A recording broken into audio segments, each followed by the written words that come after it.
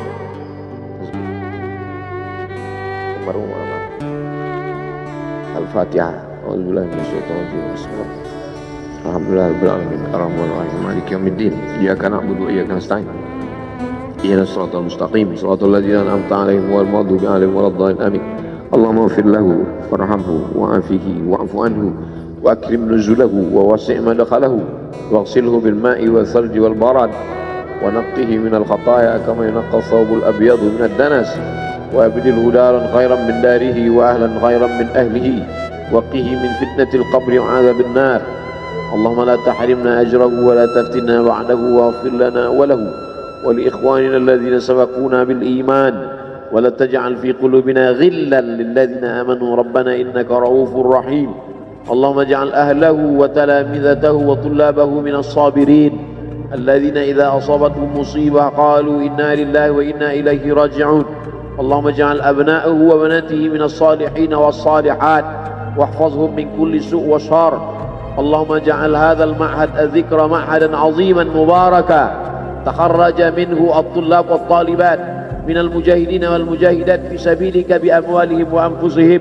اللهم احفظهم من الظلمات اللهم أخرجهم من الظلمات إلى النور اللهم وفقنا لما تحبه وترضاه اللهم اجعل أبناءنا وبناتنا من حفاظ القرآن والحافظات اللهم اجعل قبره روضة من رياض الجنان لا تجعل قبره حفرة من حفر النيران وصلى الله على سيدنا ومولانا وشفيعنا وذخرنا محمد وعلى آله وصحبه وسلم والحمد لله رب العالمين.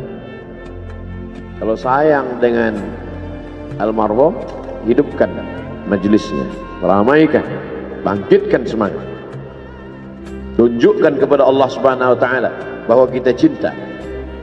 Sab'atun yudhilluhumullah, 7 orang yang dapat naungan yauma la illa dhilluh, hari itu tak ada naungan kecuali naungan Allah. Rajulani, 2 orang, tahabba fillah, berkasih sayang karena Allah, ijtama'a alaih, bersama karena Allah, wa tafarraqa alaih. Saya berharap saya dengan almarhum, saya dengan Abah Raud, saya dengan para sahabat termasuk yang mendapatkan naungan ini. Saya dengan almarhum tak ada hubungan kepentingan, kami tak ada hubungan politik, kami tak ada hubungan ekonomi. Kami murni karena la ilaha illallah Muhammad Rasulullah. Alaiha nahya, dengan itu kami hidup. Wa alaiha namutu, dengan itu kami mati. Wa biha nub'atsu insyaallah, dengan itu juga nanti kita akan dibangkitkan. Sayang dengan Nabi, hidupkan masjid-masjid. Sayang dengan ulama, hidupkan majelis-majelisnya. Jaga peninggalan-peninggalannya. Lanjutkan perjuangannya. Itu bukti sayang. Sayang bukan di tepi bibir, sayang bukan basa-basi. Oleh sebab itu kita akan dituntut di hadapan Allah tentang nikmat besar ini. Mudah-mudahan kita lulus ujian dunia, ujian akhirat. Amin ya rabbal alamin. Terima kasih segala perhatian. Mohon maaf segala kesilapan dan kekhilafan. Jangan lupa salat sunat isyraq 2 rakaat. Terima kasih. Wassalamualaikum warahmatullahi wabarakatuh.